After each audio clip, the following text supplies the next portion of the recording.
Hello guys.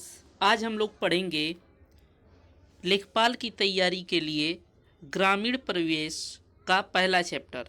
और ये ग्रामीण परिवेश ऐसा सब्जेक्ट है जिससे 100 में से 25 नंबर के प्रश्न यानी कि 25 प्रश्न एग्ज़ाम में आने वाले हैं। तो देखिएगा, आज का जो हमारा टॉपिक है वो है ग्राम सभा। ठीक है ना। तो देखिएगा, सबसे पहले हम देखेंगे ग्राम या गांव क्या होता है। ग्राम को ही गांव कहते हैं। तो देखिएगा, लिखा है नगर की तुलना में एक निश्चित छोटे भौगोलिक क्षेत्र में रहने वाली जनसंख्या के इस निवास को ग्राम कहते हैं। यहाँ की जनसंख्या बहुसंख्यक मात्रा में प्राथमिक कार्यों से जुड़ी होती है, जैसे कृषि, पशुपालन, कीट पालन, बागवानी इत्यादि। ठीक है ना। तो ये होता है गांव। फिर देखिएगा, ये गांव का मैप यहाँ पे दिया हुआ है जिसमें आप देख सकते हैं गांव को। उसके बाद से देखिएगा, कुछ महत्वपूर्ण टॉपिक हैं, इनको ज़रा कवर कर लेते हैं हम लोग। देखिए, लिखा हुआ है ग्राम शब्द का उल्लेख सबसे पहले ऋग्वेद में 13 बार मिलता है। यानी कि जो ग्राम शब्द है वह 13 बार इसका उल्लेख कहाँ मिलता है, तो वो मिलता है ऋग्वेद में। और विश्व शब्द का उल्लेख 170 बार, जन शब्द का उल्लेख 275 बार मिलता है। एशिया का सबसे साफ गांव, ध्यान दीजिएगा, एशिया का सबसे साफ गांव मैलेनांग है जो कि मेघालय में स्थित है। अब देखिएगा, यहाँ पे कुछ टॉपिक को समझाया है। देखिए, परिवार यानी सदस्यों से मिलकर परिवार बनता है, और परिवारों को मिला दिया जाए कई परिवारों को तो गांव या ग्राम बनते हैं।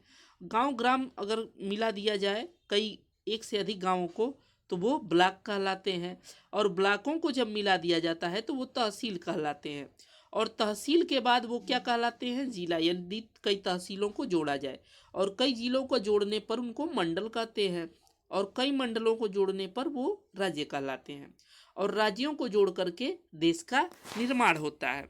तो इतना तो आप लोगों को जरूर समझ में आया होगा। तो चलिएगा आगे बढ़ते हैं। देखिए, लिखा है गांव एवं शहर में विषमता, यानी कि इन दोनों में विषमता क्या है, अंतर क्या है। तो लिखा है यदि शहर और गांव में समानता लानी है तो योजनाएं, संसाधन की जरूरत है, और जल्दी कार्यान्वित करना जरूरी है। ठीक है ना। जैसे ही शहर में वो लागू हो वैसे ही गांव में भी लागू होना चाहिए। चलिए आगे बढ़ते हैं और देखते हैं आगे का टॉपिक क्या है। तो देखिएगा, आगे का जो टॉपिक है वो है स्थानीय स्वशासन। क्या है? स्थानीय स्वशासन। यानी कि स्थानीय का मतलब होता है आपके लोकल, यानी कि आपके घर के आसपास का जो स्वशासन है वो क्या कहलाता है, स्थानीय स्वशासन। मान लीजिए आप गांव में हैं या ज़िले में हैं, ठीक है ना, तो उसको स्थानीय स्वशासन कहा जाता है। तो देखिएगा, लिखा है जिला एवं ग्राम स्तर पर इस प्रकार का शासन जिसमें राजनीतिक शक्तियों का विस्तार आम आदमी के हाथों में हो जाता है, जिससे वे अपनी किसी भी प्रकार की समस्या का निवारण स्वयं कर सके, उसे स्थानीय स्वशासन कहते हैं। जैसे आप लोगों ने देखा होगा, हमारे गांव में मुखिया होते हैं, प्रधान होते हैं, ठीक है ना, उनके अंडर में जो है कि पॉलिटिकल पावर दिया जाता है। उसी तरह से हमारे विधायक होते हैं, ठीक है ना। तो ये सारी चीज़ें होती हैं। फिर है, इस प्रकार के शासन में राजनीतिक जागरूकता आती है। इस प्रकार के शासन में क्या आती है? राजनीतिक जागरूकता। सहभागिता मूलक लोकतंत्र होता है। इसमें क्या होता है? सहभागिता, यानी कि सब लोग इसमें भाग लेते हैं सब, और लोकतंत्र का विकास होता है। फिर है, आम आदमी का सशक्तिकरण हो जाता है, यानी कि आम आदमी को भी शक्ति प्रदान होती है। फिर लिखा है विकेंद्रीकृत शासन व्यवस्था का विकास होता है। विकेंद्रीकृत का मतलब होता है, ध्यान दीजिएगा, यहाँ लिखा हुआ है, मतलब है शक्तियों का बिखराव, यानी कि शक्तियों को बांट देना लोगों के बीच, ठीक है ना, शक्तियों को बांट देना। अब देखिएगा, ध्यान दीजिएगा, अगला टॉपिक है स्थानीय स्वशासन के प्रकार। तो इसके दो प्रकार हैं, शहरी स्थानीय स्वशासन और ग्रामीण स्थानीय स्वशासन। देखिएगा, शहरी का मतलब होता है जो शहर स्तर पर हो, और ये तीन रूप में आपको देखने को मिलेगा। एक होगा नगर पालिका, ठीक है ना, एक क्या कहते हैं, नगर पंचायत, नगर पालिका, ठीक है ना। और इसी तरह से ग्रामीण पे आपको दिखने को मिलेगा 3 स्तर, एक तो ग्राम स्तर पर ग्राम पंचायत, फिर क्या है ब्लॉक पंचायत जिसको क्षेत्र पंचायत भी कहते हैं, और एक होता है जिला परिषद। अब देखिएगा लिखा है ग्रामीण स्थानीय स्वशासन को ही पंचायती राज कहा जाता है। ग्रामीण स्थानीय स्वशासन जो होता है उसी को पंचायती राज कहा जाता है।